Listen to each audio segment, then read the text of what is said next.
What is up, guys? We are back with another video. It's Milza here, and today we're going to be reacting to a video about why anime games are so trash. Now, personally, I think the games are trash because the Japanese developers don't really understand the market that they're developing these games for. And knowing is half the battle. Especially if they're relating it to their local market. So I think there are some issues there, but yeah, we're going to get into that. But before we do, please like, comment, and subscribe if you haven't already. We're going to keep pumping out the content, keep this content creation thing rolling. And yeah, without further ado, let's get into it. If you're an anime fan, or a gamer, or both, you're probably wondering the same question we've all been wondering for a long time now. Why on earth are anime games so trash? And I'm not just talking about one or two trash games. Like recently we've all been thinking about that Jujutsu Kaisen game. We wanted it to be at least decent so badly, but we knew it was going to be trash. But we didn't think it was going to be that trash. Well, okay, maybe we did. Damn, but you get the idea. 44. And it's been like this for a while. I'd say like 60% of anime games are complete trash. 35% of them are okay, like the Storm games and that Demon 60% are trash. I don't know about 60. I'd say probably about like 40, 30 or 40. We're talking about in the last like 3 years. Maybe we're getting close to 50, but I wouldn't say 40. I think it just depends on which type of like gameplay style they try to go with. That's usually what ends up being the determining factor. Because a lot of the times, the games aren't necessarily bad, but they are developed in a way that is not meant to actually hold your attention, but just meant to be like a kind of like a cash grab. Like, oh, okay, we got the game out and people love the show, so they're going to buy the game. Let's at least, make it good enough for them to maybe stream or something or play day one, but after that, it's just about getting the sale out, I think. Slayer game, which are I think by CC2, that's why. And every now and then you get a gem like Dragon Ball Fighters, and some of the older anime games were better, but we're talking about the modern games. But why is that? True. Well, while we all know the usual, like they're rushed, they're just cash grabs to make use of their big names, like Jujutsu Kaisen. Now, see, the problem with Jump Force, for those of y'all who didn't play Jump Force was like, for what it was supposed to be, it was a good game, right? But the issue with why it died is because, first off, they only put like 12 characters in the game. And then the characters they did put in the game, even though their animations were different, the fighting style, the finishing, the combos weren't very good. And then on top of that, you just got this kind of like almost archaic battle system in a way. It was like they were trying to make a free-for-all brawling kind of smash 'em up thing, maybe. And then they got scrapped last minute. And they're like, okay, we'll just make a DBZ Tenkaichi kind of formed game, but it really didn't end up being like that. And then it just felt like this kind of afterthought because of that. Like it just felt like it was a bunch of, like they probably spent money on actually developing the assets and actually getting, the characters to look somewhat okay. But then everything else after that was just like Unity asset flip. Like I mean, half the maps were literally probably made in a day or so. And you could tell they weren't fleshed out. Nothing was polished. It just felt super rough around the edges. And it's a case of like too little, too late. Just the fact that it has Jujutsu Kaisen in the name, it was going to get a good amount of sales. But now look, it broke the record for the most refunds in the smallest amount of time. So they can't keep relying on that. But why do they keep doing this? And most of all, why are they wasting such a big name like Jujutsu Kaisen? And a franchise where there is so much opportunity to make a good game. Like the characters, the storyline. In fact, forget storyline for a second because we know the story is good, but maybe there's the argument we've already seen. I don't really know how you fumble that, honestly, because it's a fighting, like Jujutsu Kaisen is about the fighting at its peak. Sure, we've got convoluted powers and you've got like a very interesting lore behind the jujitsu world and all that stuff, but the real meat and butter of it is the fighting. I mean, if they literally even had just done like a Demon Slayer style game or a Naruto style game, it probably would have been a pretty decent game. But then I have to give them some credit too, to where it's like, again, like all of the curse techniques and all of the powers in Jujutsu Kaisen are so like convoluted and just kind of crazy at times. It would be hard to balance a game, or even design like everyone's abilities in a way that makes the game feel fair. It doesn't matter like there's like an obvious choice. Like I remember when the Naruto games were first coming out, it was like pretty obvious, right? Like you pick Naruto, you pick Sasuke, or if you want to be a cheese ball, you pick Data, right? And it's like you play with those three, you got like probably about an 80% chance of winning if you know what you're doing. And this game, in a game like that, like no matter how they do it, like it's probably going to either be like just a crappy game in general because of your of like the difficulty of trying to flesh out powers and stuff like that. But then you've also going to have people who are going to be picking Gojo every 5 seconds because he has some awakened state that lets you just shoot off 20 purple hollows if you know what you're doing, or hollow purple, excuse me. But yeah, I have to give them like a little bit of leeway on that. But yeah, if for it to be a 44 on Metacritic, it must be pretty terrible. I haven't played it actually, but I'm not surprised it was bad. The story, we need to see something different, but most of all, the characters and the fighting dynamics give it the potential for such a great game. Like their powers in Jujutsu Kaisen are so unique. If you look at Nobara, if you look at Yuji, he uses just his hands, he's simple. But then you look at Gojo, you look at Megumi, he fights with summons, you look at Todo, who teleports around like kind of like Hit. They could easily make a great anime game if they put the time and effort into it and the passion, or at the very least make a replica of what is a great anime game. You know, the one we're all thinking of, Dragon Ball FighterZ. I know it's kind of simple, but you cannot go wrong with that formula, especially a franchise like Jujutsu Kaisen where the powers are so unique and each character would have great individuality and where each character would play differently. But other than that, I came to a realization about the big reason why we keep getting these trash and most of all rushed anime games for such big franchises like Jujutsu Kaisen and One Piece even. And this may sound weird, but hear me out. I realized this because of all the talks about why that Madam Web movie was so trash.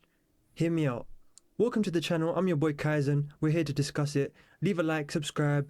I don't get many subscribers for my videos. Each subscriber means the most to me. I'm trying to build this community up, trying to reach 1,000 by the end of this year and 500 by summer. So subscribe, have some faith in the channel, and be an OG on my YouTube journey.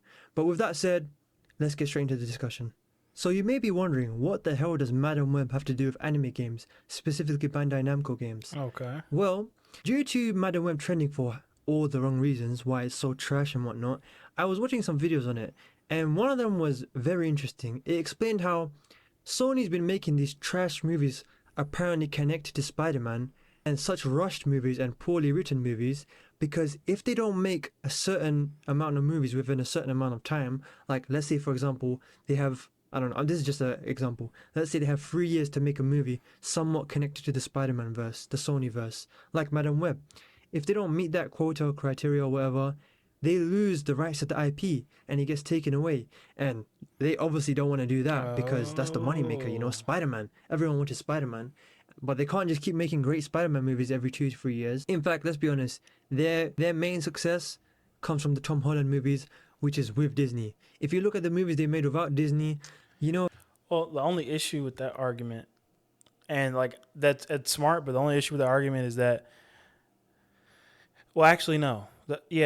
So the issue for arguing that for both of these situations would be the same, because even with a lack of time, you have a plethora of actual workable knowledge to build off of in written form. Like, especially with Marvel movies, you have the comics. You have a source of inspiration to piece parts of different authors' storylines together and how they did things for different characters. And that in itself shouldn't be too difficult if you're like truly a AAA A-list, producer. If anything, it'd be hard to find casting in that short amount of time because people have other roles that they're working on. But then for a game like for an anime game, you can almost rip most of the voice acting from the show unless you just, unless there's some issue with that, underlying issue with trying to get voice actors for the games. But then again, you've got the manga to pull inspiration from of what you think the game should be like, what you think the world should be like. And I highly doubt that like the people at Bandai Namco aren't familiar with this stuff when they're getting it, unless there is a complete geographical shift that I am missing as far as like where Bandai Namco is located and the origin of most of the animes, which is Japan. I'm pretty sure Bandai Namco is a Japanese company, but still, you would think they would know something about the games. I don't know. Like that's kind of a hard argument to make, especially when you have so many things to draw inspiration from. But I do get what he's saying. Like it's probably, you're in a time crunch. You don't really get a chance to put passion and effort into it. But another thing too is that, and I've seen like a lot of interviews on this where it's like people will go around Japan and ask like the average Japanese person, like, what do you think about, anime? Like, do you watch anime? Do you think anime is cool? Do you think it's fun? And a lot of them are like, yeah, like we know Western people really love anime, but like over here in Japan, like anime is considered kind of childish. And so I really think the bigger issue is that these games are designed from a sense that like there's such a small population for them that there's no point in putting effort into them. And so sure, they may get a Western release because that's probably where a pretty big chunk of the market is for anime themed stuff in general. I'm not saying people in Japan don't like anime. That would be dumb to say, but I'm saying there's not a strong like social connotation for it. Like even in the West for a while, it was like super childish to enjoy anime. And then when all these rappers and celebrities come out and say, oh, I like Naruto. Oh, I like this. I like that. All of a sudden, anime is cool to watch. You've got people who've never watched anime before now sitting down on Netflix, going to the anime, critically acclaimed section and watching anime as if they've been fans the whole time, even though, mind you, people used to get bullied for that stuff and when I was in middle school and high school. So, yeah, I think that's really what it is, just like the market, like the assumed like market in Japan where they're assuming most of the copies are probably going to be sold. They're like, oh, it's like a regional thing. Like, okay, well, this is kind of childish, and it's going to be mostly kids who are probably playing this. I don't know. I'm not sure if they think they're kids, but they're probably thinking that it's such a small portion of the population. Why put that much effort into it? Especially if they know most people, especially in the West, are going to buy it just because they have the money to spend. Because to be fair, like in most like East Asian countries, like they work too much to even enjoy games anyway if they're not competitive and they can't make money off them. But yeah. Venom is like a hit or miss for a lot of people. Like I was looking at the reviews for all the Sony Spider-Man movies, Spider-Man verse movies. Venom 1's reviews were actually lower than Venom 2, which made no sense to me. Venom 1 is clearly superior. Like, comment down below if you disagree with me, or am I just crazy? Because I'm pretty sure. I feel like, yeah, Venom 1 was definitely better. I don't know how accurate that is, but if it's Rotten Tomatoes, I don't know. The Rotten Tomatoes be tripping sometimes. Like, they will have some movie up there that is, like, obviously not that great, but it would be, like, politically wrong of them to say it's bad. They will have that movie at a high ranking, and then a movie that's actually good will get, like, a 44 because it was more action and not the most heart-gripping story since, I don't know, since the Titanic movie. I don't know. Like, I feel like that they kind of ebb and flow between good critics and bad, in my opinion. Venom 2, it had one great fight, and other than that, it was 90 minutes of complete garbage. Less than 90 minutes, which is crazy in this day and age. But yeah, so they make like really mid movies, let's be honest. Some great moments with Venom here and there, but overall, like, the standard is very low with the Sony Spider-Man verse movies. But if they don't make these movies, they lose the rights. And you know how much money, how much bread, how much mullah the Tom Holland Spider-Man movies make. Sheesh. Whether they're carried by Disney or not, they're making money. And they don't want to lose the rights. So that brings me to the topic of anime games.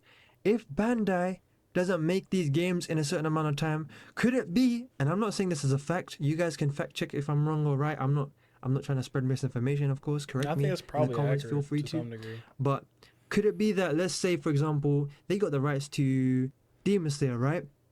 What was the biggest complaint of that Demon Slayer game? Because as far as gameplay goes, that's one of the much better anime games. Still far from perfect, we obviously want better anime games, but as far as anime games go, they basically took the Storm formula, which is decent anime games by CC2, Right. and put it into a Demon Slayer skin with some sword gameplay. Because I know like there's not as many swords in Naruto Storm, but more or less it was the same combat.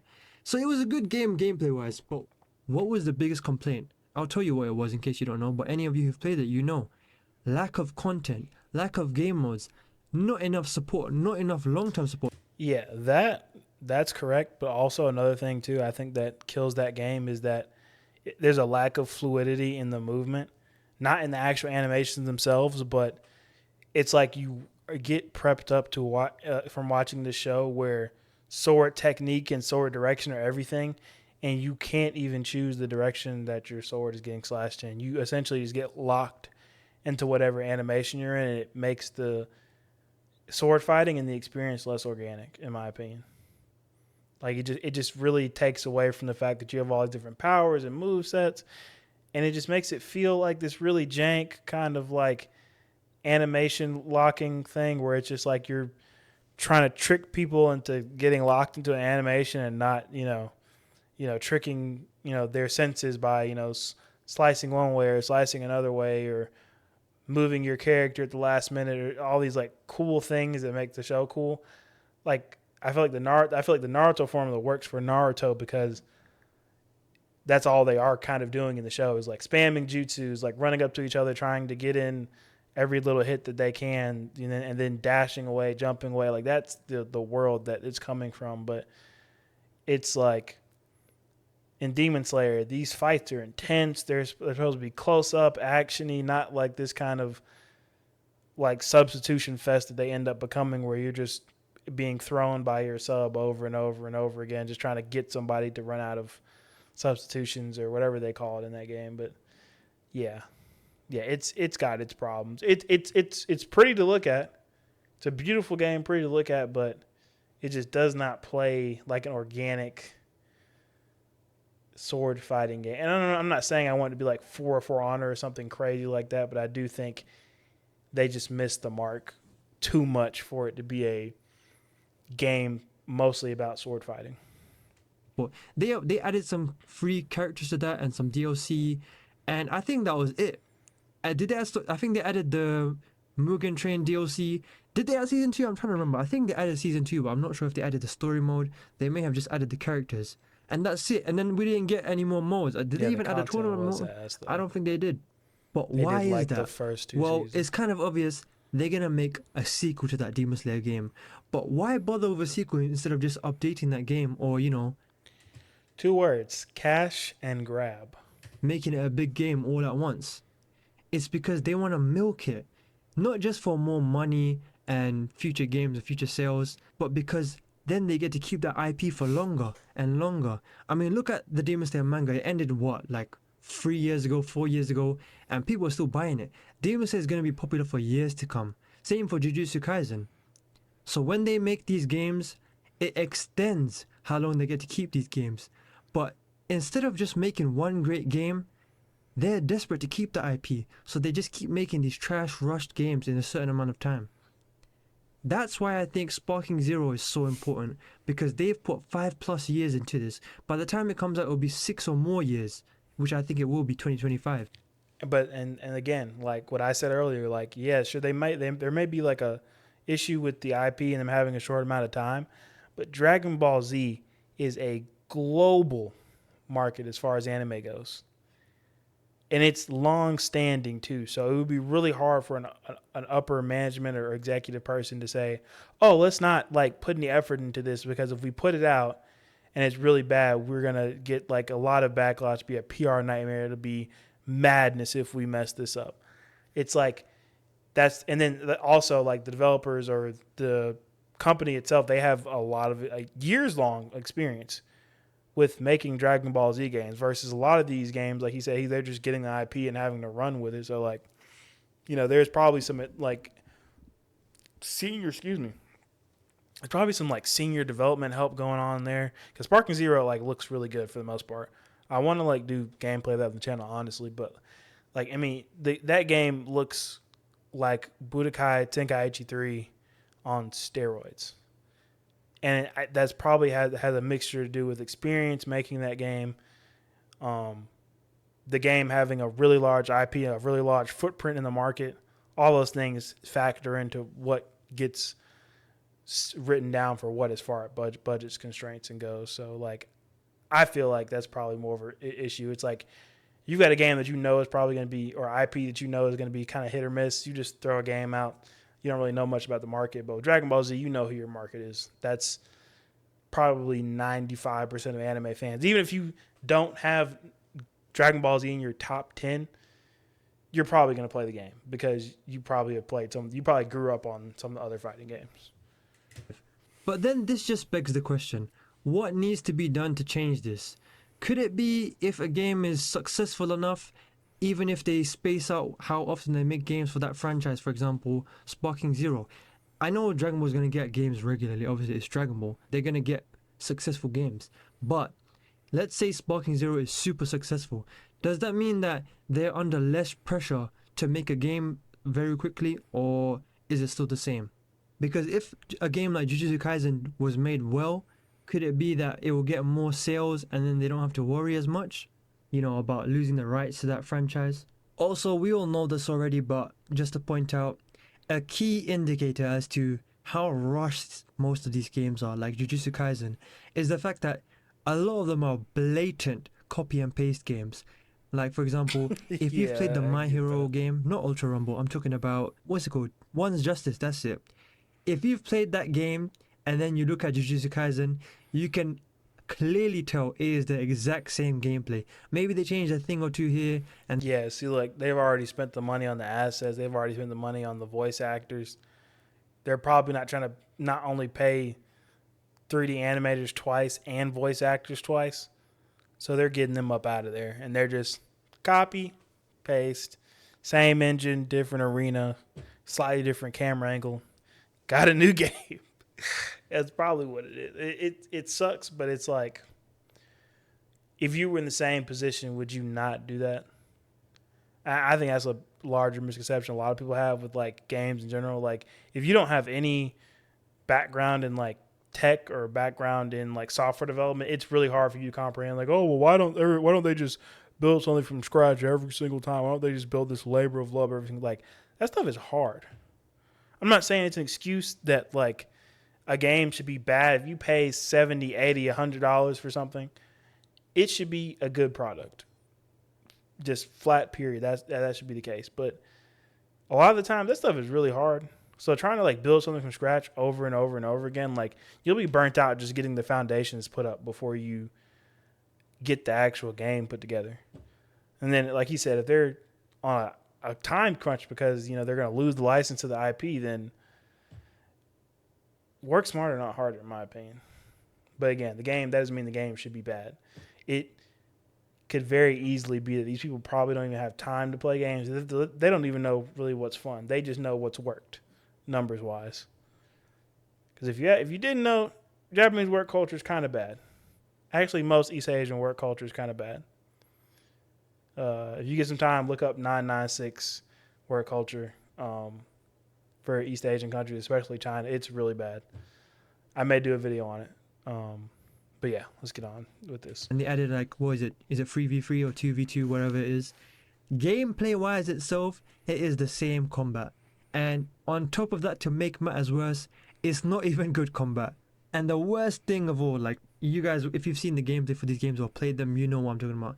The gameplay is so floaty and it feels way too easy, and there's no layers, there's no complexity to the combat whatsoever, to the mechanics. And that's the worst feeling because it makes the gameplay feel so unsatisfying. Like, I'm not saying it has to be as complex as Tekken or whatnot, but in those more well-made fighting games, the combat feels so satisfying. Dragon Ball FighterZ, it feels much more satisfying. And even in like the Storm games, like at least there's some satisfaction, there's some level of complexity, but even then, like, we're scraping the barrel. That's the thing too, though. With Dragon Ball Z, it is a much simpler IP to design for. You got years of content to go off of. But then there's also like a formula in the show itself. Like every character has an alternate form. Every character has some type of beam attack. Every character has some type of fighting stance. And there's like a bunch of different things for them to work off on. Like a lot of these new anime, and they're really good anime, but to make a game for them, like to get Yuji Itadori's like entire moveset down would be insane. It's like you'd have to program Ip Man into the game.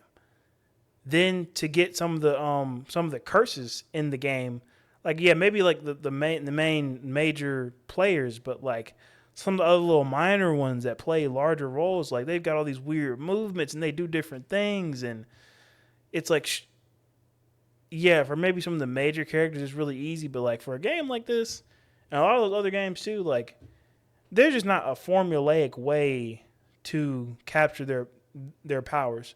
Like that's why most of the One Piece games have been Dynasty Warrior games, because in Dynasty Warrior, you're paying attention to the numbers and how many enemies you kill all at one time. You're not paying attention to whether Luffy's Red Rock actually looks like Red Rock. Like, yeah, it's like a little bit more immersive, but I mean, it's never anything impressive. And then in an IP like that, you get to spend time on each little character because it matters, because you have to see them on the screen. But like, when you're like, if somebody puts that on your desk and says, "Hey, we've got 240 chapter manga with 17 characters, and they all need to be fully fleshed out into a game, even though they grow progressively through these 240 chapters, and you got 2 years to do it." That's kind of rough. That's kind of rough, and it's like again, like the powers in anime have just gotten more convoluted, more crazy, less simple, because like it's hard to hold people now with just a beam attack or a beam attack or a finger blast like with Yu Yu Hakusho. Like that's easy. Those characters are formulaic in a way, but like none of these characters like are formulaic, because every curse technique has 17 different conditions and changes that can be modified. Like it's a lot. It's really a lot. I'm not too mad about that game in particular, but there are some that are really simple and should be not hard. Yeah, really. I think what we need is for them to stop trying to capitalize on hype. Like, for example, Jujutsu Kaisen right now, if you open TikTok or Twitter, if you have any kind of anime post that you leave likes on, Jujutsu Kaisen is going to come up in your timeline one way or another. And it's going to get spoiled. Whether it's your For You page, your Instagram Explore page, your Twitter feed, whatever it is. That's how trendy it is right now.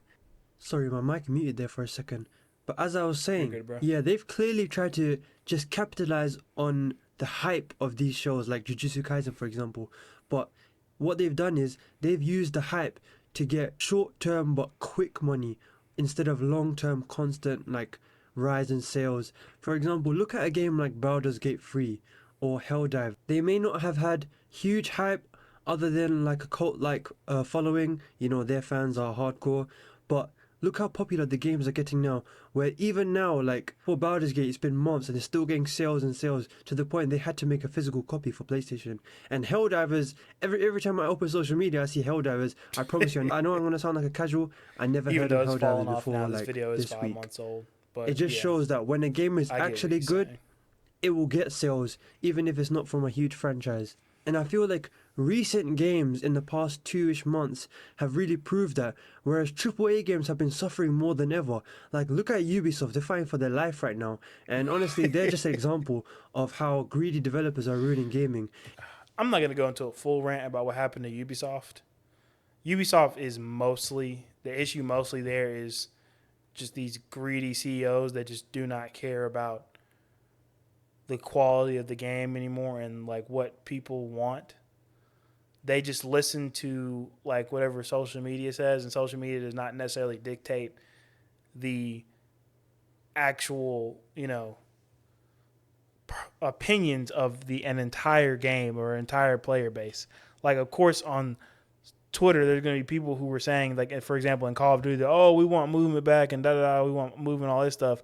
But the average person doesn't know how to slide cancel. The average person doesn't know how to jump over a wall and, like, double jump in the air, bouncing off the air and shit to, get an extra bullet in their gun. Like the average person is not doing that. And that's the problem with Ubisoft. Like, they have tried to change the formula that was working for years because a few outlets complained, oh, it's so simple, it's so formulaic. They could have fixed that whole thing by adding a combo tree that wasn't really there previously. It was kind of there, but in a soft way because you just kick up an animation. They could have fixed that whole thing, especially with Assassin's Creed. They could have fixed that whole thing. Well, that's the game I've been talking about the whole time, Assassin's Creed. They could have fixed that whole thing by adding a combo tree that makes you do a different move and still have that simple kind of wait and attack, wait and counter kind of gameplay instead of trying to make it into an MMO. No one asked for that. No one asked for an MMO. No one asked for a fucking walking simulator. Nobody asked for any of that crazy stuff. Nobody asked for them to kill off the main character. Spoiler. Like, do what makes sense. If the wheel isn't broken, don't fix it. And now all these AAA developers, they're paying for it because they're listening to like stuff that isn't even real. They're creating problems for themselves and then solving a problem that was never there to begin with, in my opinion. And then it gets worse when you put out a game knowing it's not up to standard.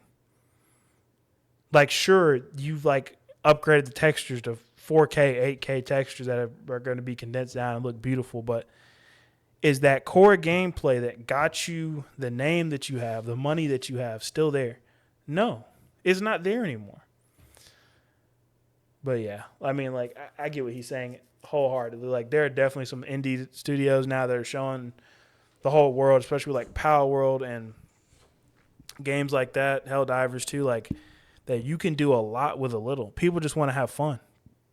At the end of the day, like, the game should be fun. And recently, indie games have been thriving the most. And it's really shown how greediness has ruined the big name games and how developers who are really passionate are thriving more than ever. But honestly, guys, this was more of a ramble discussion rather than like a huge informational video. I just wanted to like say my thoughts out loud. I kind of want to hear your thoughts. Feel free to comment down below. I did have some more things to say, but my mic got muted there for a second and I kind of cut out and I forgot what I said when I was muted, so sorry about that. We don't believe in professionalism on this channel. Make sure to subscribe if you agree. I barely get any subs from my channel on my videos. I get like 5 subs per video. So when you sub, it means the most to me. Don't ever feel Oh, I think that's the end of the video. Sub doesn't mean... Yeah. You guys definitely give Trite Kaizen a view. This is, you got 612 subscribers. This was posted 5 months ago, but this is a really great video. I'll make sure to link it. Yeah. So there you have it, folks. We basically watched a video about why anime games have been really bad. Yeah, I think the real issue with games, especially anime games being bad, is that like the Japanese just truly don't understand the market games have if they do well. And also, they're probably not being given enough time, like you said. I think that's more of a secondary thing. I think that most companies, when they know they have a market for something, they put the effort into it, regardless of the manpower, regardless of the man hours that they actually have.